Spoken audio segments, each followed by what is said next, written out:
Bienvenue sur la chaîne Page Sonore où les grandes œuvres littéraires s'animent. Aujourd'hui, nous embarquons pour une épopée inoubliable, un roman qui mêle aventure, trahison et soif de justice. Le Comte de Monte Cristo d'Alexandre Dumas.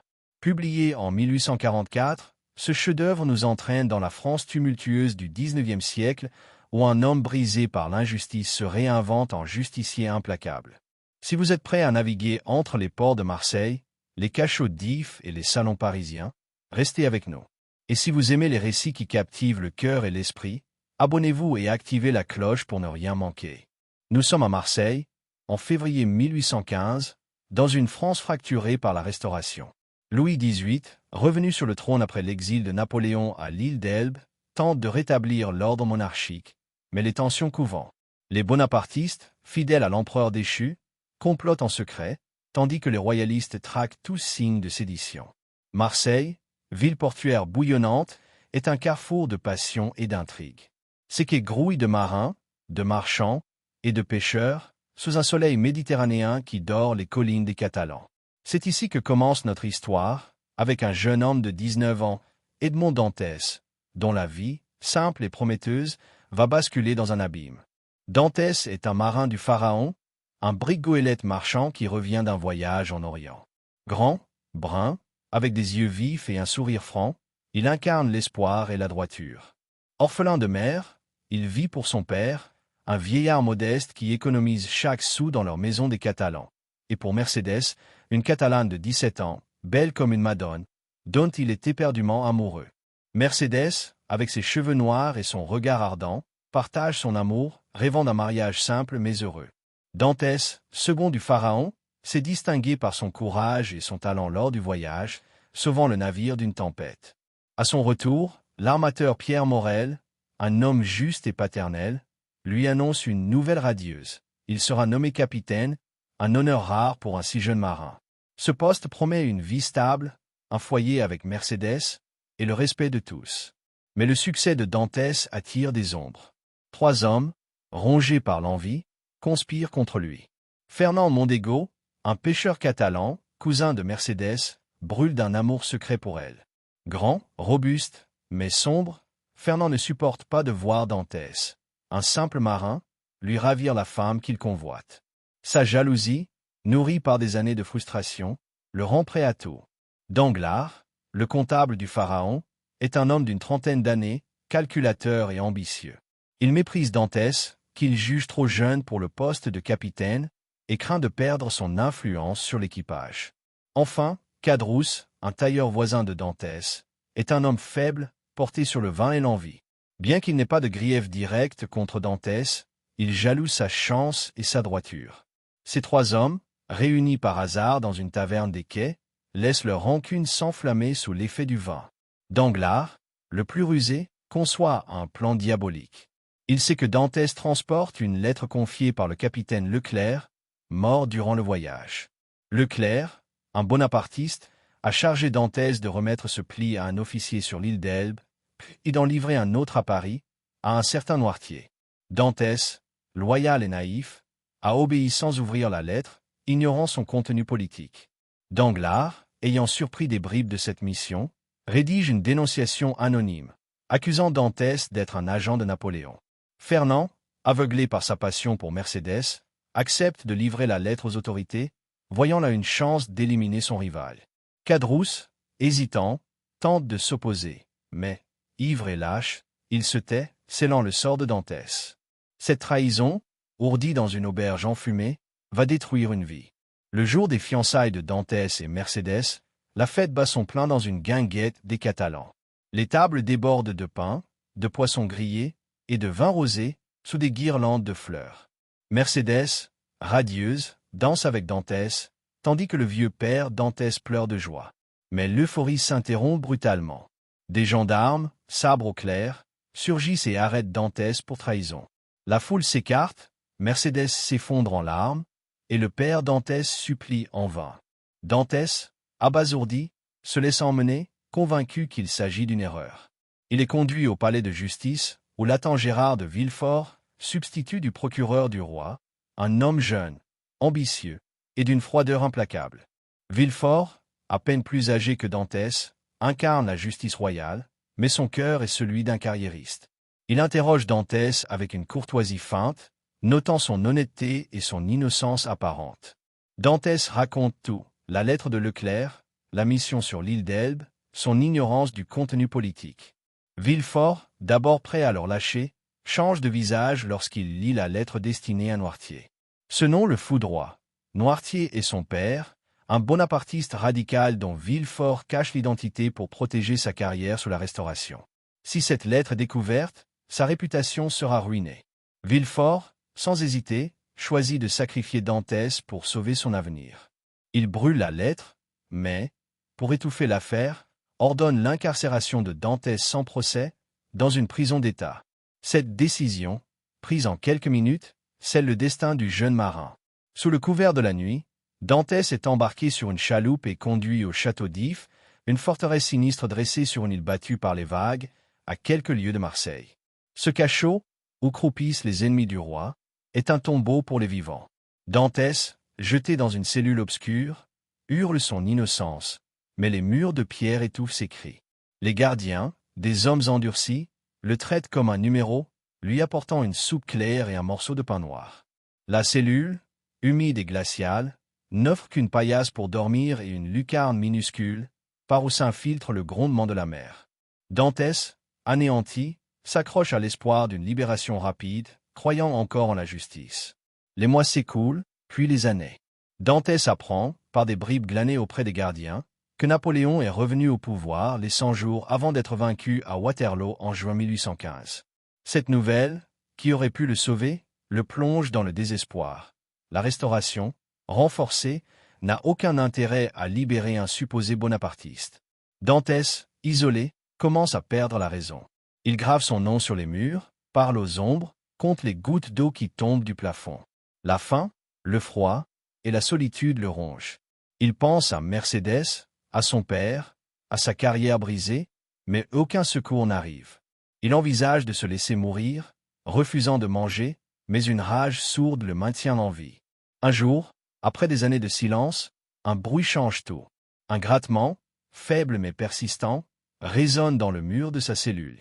Intrigué, Dantès écoute, le cœur battant. Quelqu'un creuse de l'autre côté. Avec une cuillère rouillée, il commence à gratter à son tour, ignorant la douleur de ses mains. Après des semaines d'efforts, il perce un trou, et une voix s'élève, celle de l'abbé Faria, un prisonnier italien, savant et ancien révolutionnaire, enfermé pour ses idées libérales. Faria, âgé mais vif d'esprit, devient l'ami de Dantès. Les deux hommes, unis par leur injustice, creusent un tunnel pour s'évader, travaillant dans l'ombre. Faria, érudit, enseigne à Dantès les langues, les sciences, l'histoire et l'art de la ruse. Il lui révèle aussi un secret, le trésor des Spada, une fortune cachée sur l'île de Monte Cristo. Dantès, transformé par cet espoir, sent naître en lui une nouvelle force, celle de la vengeance. Edmond Dantès, emprisonné depuis 14 ans au château d'If, porte le deuil de l'abbé Faria, son mentor et seul compagnon, mort d'une crise d'apoplexie. Faria, avant de s'éteindre, a légué à Dantès un secret qui change tout, le trésor des Spada, une fortune cachée sur l'île de Monte Cristo, et un savoir qui a transformé le jeune marin naïf en un homme érudit et déterminé. La cellule, jadis un tombeau, devient le théâtre d'un plan audacieux. Dantès, galvanisé par la promesse du trésor et la soif de vengeance, refuse de se laisser mourir. Les murs épais du château d'If, battus par les vagues, ne sont plus une prison, mais un défi à surmonter. Les leçons de Faria, patience, ruse et science résonnent dans son esprit. Une idée folle, mais géniale, germe. Il utilisera la mort de l'abbé pour s'échapper. Les gardiens, découvrant le corps de Faria, suivent la procédure habituelle pour les prisonniers décédés au château d'If. Sans cérémonie, les morts sont cousus dans un sac de toile, alourdis d'un boulet et jetés à la mer depuis une falaise. Dantès, voyant dans ce rituel macabre une chance unique, agit avec une précision froide. La nuit, il transporte le corps de Faria dans sa propre cellule, se glisse dans le sac à sa place, et coule l'ouverture avec un fil arraché à ses vêtements. Son cœur bat à tout rompre tandis que les gardiens, ignorant la ruse, soulèvent le sac et le portent vers la falaise. Dantès, enfermé dans la toile, retient son souffle. Le choc de l'eau glacée le frappe lorsqu'il est précipité dans les vagues. Avec un couteau volé à Faria, il déchire le sac, se libère du boulet et nage désespérément dans la mer déchaînée. Épuisé, presque noyé, il atteint l'îlot de Tiboulen, où il s'effondre, libre pour la première fois depuis 1815. Dantès, désormais fugitif, doit survivre dans un monde qu'il a oublié. Trempé, affamé, il est recueilli par des contrebandiers italiens naviguant entre la Corse et la Toscane. Leur chef, Luigi Vampa, un homme rusé mais loyal, accepte ce naufragé mystérieux. Dantès, se faisant appeler Sinbad le marin, cache son passé et gagne leur confiance par ses talents de navigateur. Il guide leur felouque à travers des récifs traîtres, partage leurs repas de pain et de poissons séchés, et apprend leur code. Ces mois en mer, sous un ciel étoilé, lui redonnent force et espoir. Il économise chaque sou, observant les contrebandiers et planifiant son avenir. Son objectif, atteindre l'île de Monte Cristo, une roche isolée en Méditerranée, où Faria a juré que le trésor l'attend. Dantès, prudent, persuade Vampa de faire escale sur l'île sous prétexte de chasser des chèvres sauvages. Seul, il explore une grotte décrite par Faria, suivant un parchemin codé. Après des heures de fouilles, ses mains saignant sur les rochers, il découvre un coffre enfoui. À l'intérieur, un éclat aveuglant, des monceaux d'or, des diamants gros comme des noix, des émeraudes scintillant dans l'ombre. Dantès, foudroyé par cette richesse, devient l'un des hommes les plus puissants du monde. En 1829, Dantès retourne à Marseille, méconnaissable. Ses cheveux, blanchis par la prison, son visage creusé par la souffrance, et son regard, durci par la haine, font de lui un étranger. Il se déplace dans l'ombre, vêtu d'une cape usée, enquêtant sur le sort de ses proches et de ses ennemis. Au cimetière, il découvre la tombe de son père, mort de faim et de chagrin peu après son arrestation. Cette révélation, comme un coup de poignard, attise sa fureur. Il apprend que Mercédès, sa fiancée, a épousé Fernand Mondego, désormais comte de Morcerf, un officier enrichi par des campagnes en Orient. Cette nouvelle le blesse, bien qu'il ignore encore si Mercédès l'a trahi par faiblesse ou par désespoir. Danglars, le comptable du pharaon, est devenu baron et banquier à Paris, marié à une veuve ambitieuse. Cadrousse, toujours faible, végète dans une auberge misérable sur la route de Marseille, buvant ses maigres gains. Gérard de Villefort, quant à lui, est procureur du roi à Paris, un pilier de la justice monarchique. Ces hommes, qui ont détruit Dantès, prospèrent, tandis que ses proches ont souffert. Armé de sa fortune, Dantès jure de les faire tomber, non par le fer, mais par une vengeance subtile, où ils s'autodétruiront. Avant de frapper, Dantès récompense ceux qui lui furent loyaux.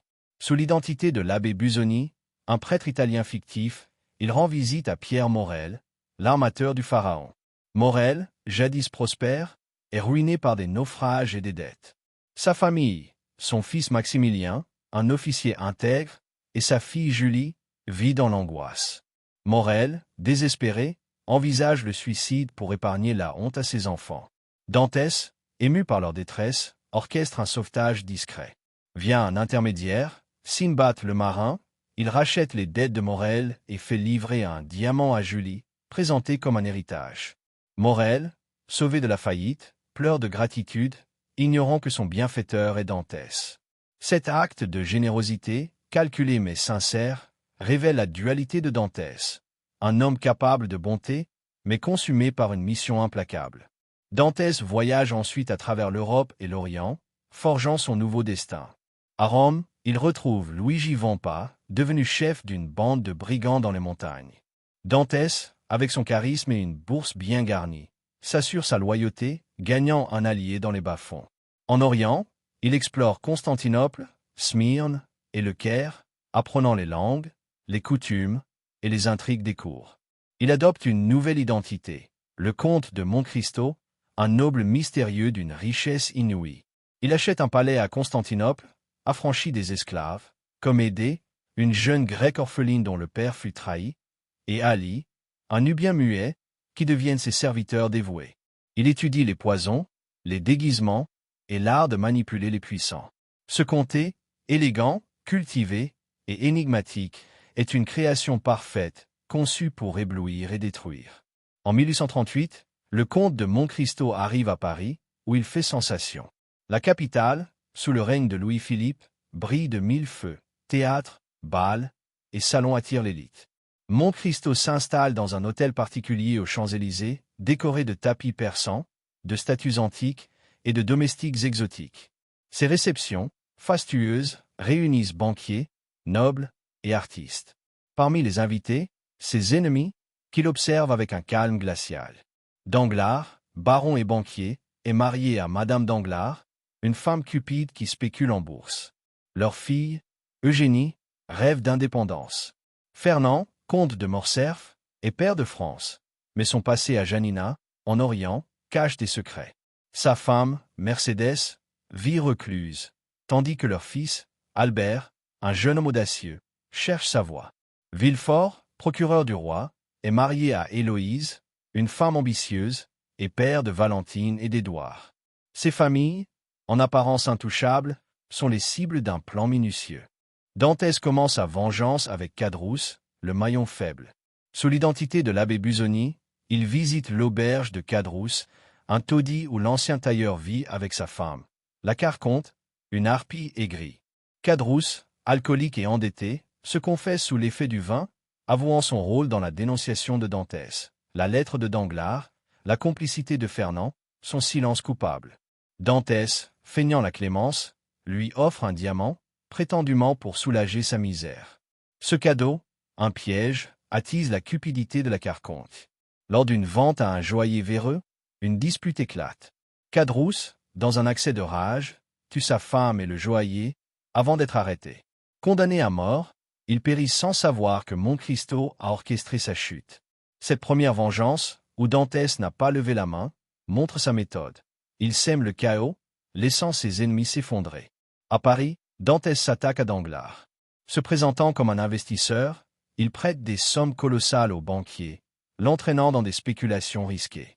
Danglars, aveuglé par l'appât du gain, s'endette, ignorant que Monte Cristo manipule la bourse via des agents secrets. Dantès exploite aussi les failles du mariage de Danglars, révélant les infidélités de Madame Danglars avec un officier, Debray. Parallèlement, il approche Morcerf.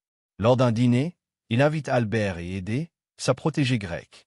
Édée, dont le père, Ali Pacha, fut trahi à Janina, fixe Morcerf d'un regard chargé de haine. Dantès, en coulisses, fait circuler des documents accusant Morcerf de trahison envers Ali Pacha, semant le doute dans les cercles politiques. Le comte de Monte Cristo, alias Edmond Dantès, domine désormais le théâtre parisien de 1838, où il orchestre la chute de ses ennemis avec une précision diabolique. Paris, sous la monarchie de Juillet, est une ville de contraste. Les boulevards scintillent de luxe, mais les intrigues et les scandales couvent dans les salons. Monte Cristo, avec sa fortune colossale et son aura mystérieuse, manipule l'élite comme un marionnettiste. Danglars, Fernand Mondego et Gérard de Villefort, les artisans de sa chute en 1815, ignorent que leur ruine approche. Caderousse, le complice passif, a déjà péri, victime de sa propre cupidité dans un piège tendu par Dantès. Mais la vengeance, bien que méthodique, commence à peser sur l'âme de Monte Cristo. Ses alliés Édée, Ali, Luigi Vampa et ses protégés Maximilien Morel, Valentine de Villefort, jouent des rôles clés dans son plan, tandis que Mercédès, son amour perdu, observe son œuvre avec une tristesse muette. Dantès intensifie son offensive contre Fernand Mondego, devenu comte de Morcerf. Les accusations de trahison à Janina, semées par Monte Cristo, éclatent au grand jour. Lors d'une séance à la Chambre des Pairs, Édée, la fille d'Ali Pacha, témoigne publiquement.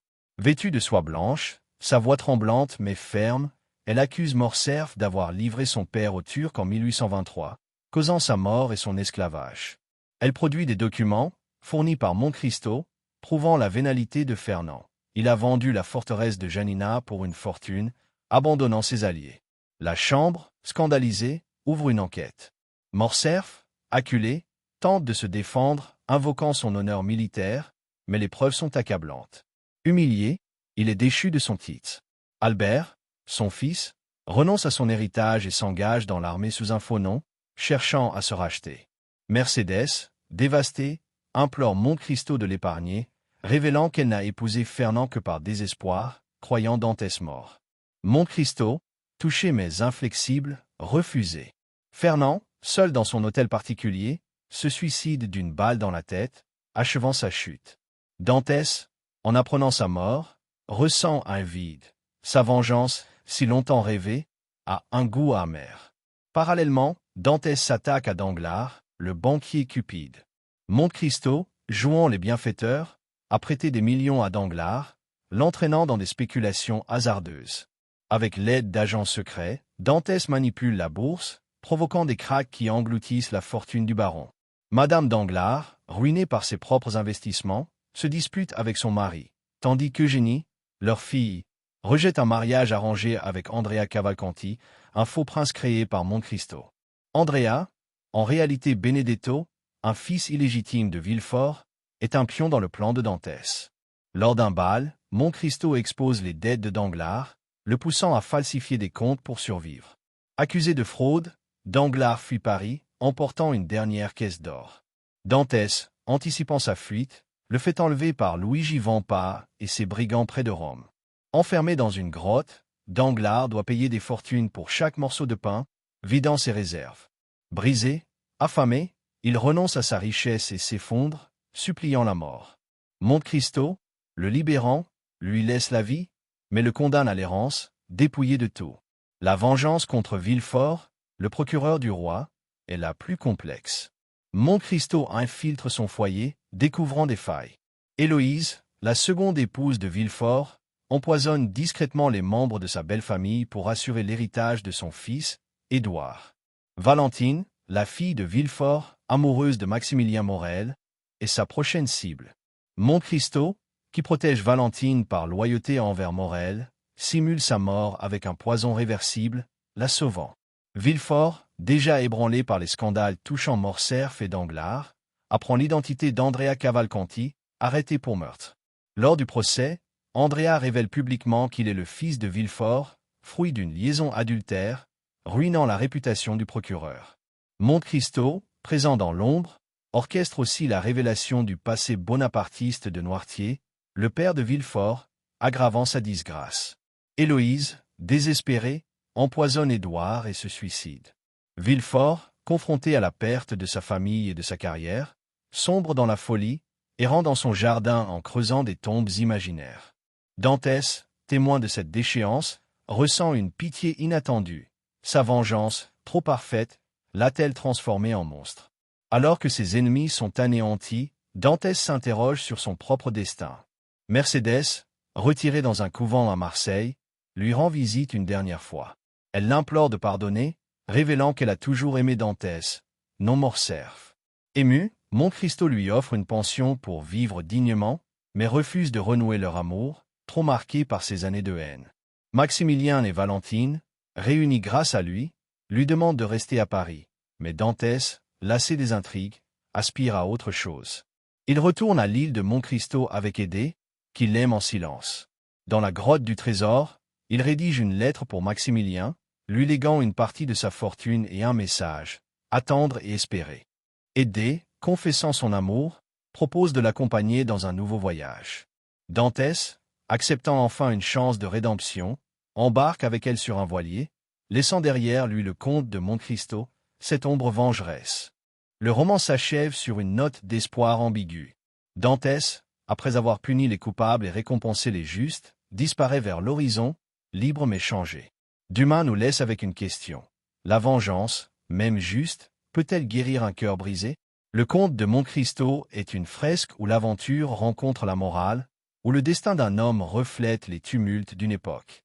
Si cette saga vous a captivé, abonnez-vous à la chaîne pour explorer d'autres récits épiques. Laissez un pouce bleu et partagez en commentaire. Dantès est-il un héros ou un ange déchu? À bientôt pour une nouvelle plongée littéraire.